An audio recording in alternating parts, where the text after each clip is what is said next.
Welcome back to the garage here at Basin Motorsports. I'm Canaan, and it seems like everybody's got EVs on the brain. Most people are really excited about EVs coming in, right? They're greener while they're in use, but we don't have to really talk about the before manufacturing or the end life of the product.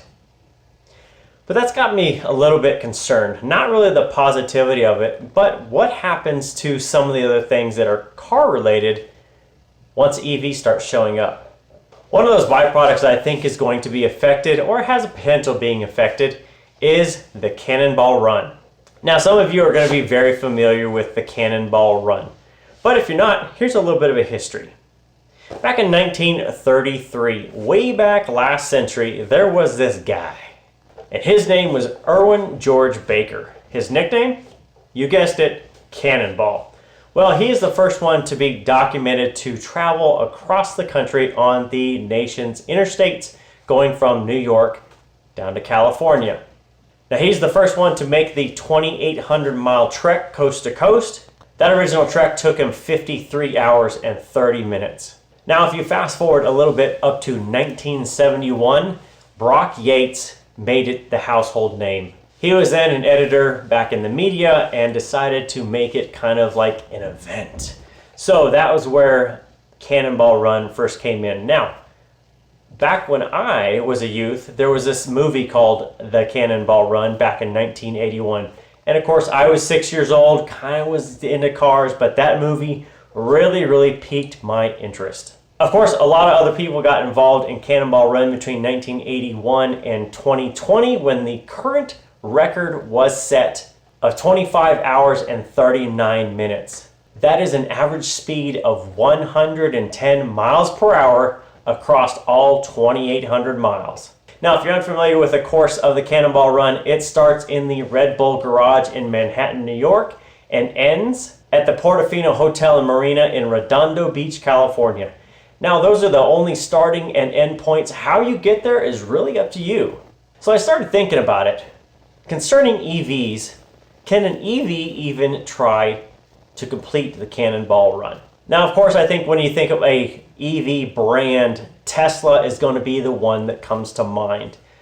They are the ones that constantly all over YouTube and the internet of drag racing where a Tesla Plaid beats a Lamborghini or a Ferrari or a drag car or blah, blah, blah.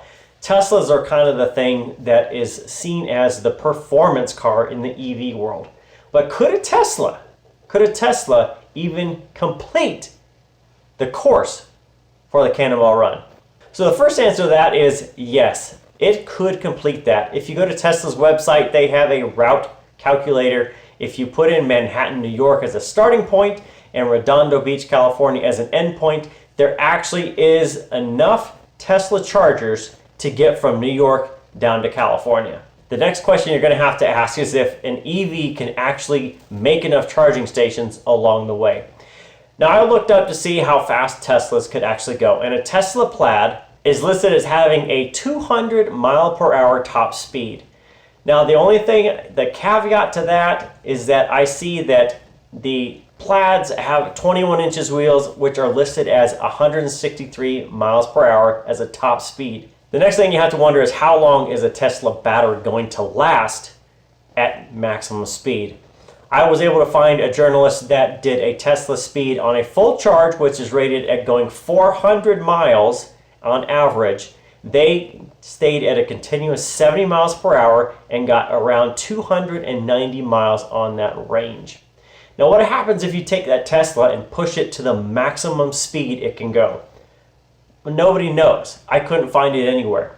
So let's say that 290 at 70 miles per hour, let's say if you're pushing it at 110 to 120 through traffic, let's say it only goes 200 miles per range, right? You get half the mileage on the battery doing the maximum speed available. Well, can you make 200 miles between every charging station? The answer is yes. There are enough charging stations on the route that most take on the highways going from Manhattan down to Redondo Beach.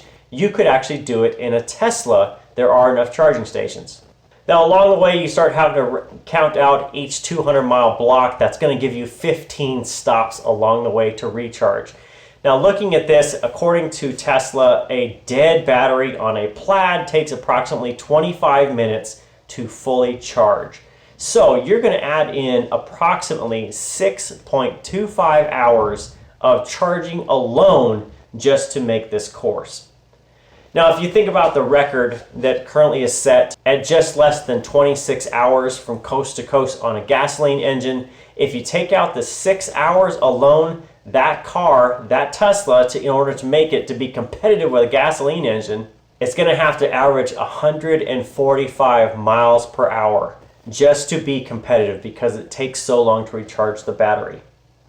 Now granted, other things you're going to have to consider in that is that most of the time gas stations are right off the interstate.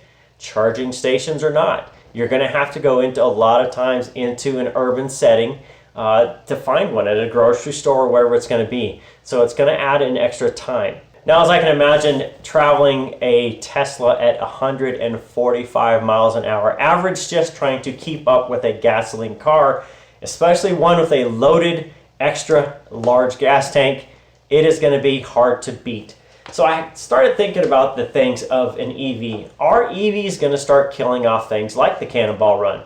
And I really think maybe, but it's hard to say. I think with the more expansion of it, not necessarily ruin the Cannonball Run, but I think there's going to have to be a new category of an EV just to keep it going.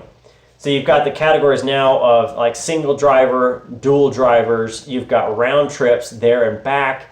You're probably going to have to add in one that's EV based in order to keep the Cannonball Run going. So again, will it ruin the Cannonball Run? No, I don't think so. But at the same point, it might sure make it quite exciting adding in all the extra pieces going with an EV and just trying to keep it above 100 miles per hour. It's going to have a lot of questions with not a lot of answers until somebody does it. So the question is, are you going to do it? Because I know I'm not going to do it. And with that, we'll end it here. Leave me your comments below whether you think the EVs are going to ruin or kill off the Cannonball Run. And we'll see you next time.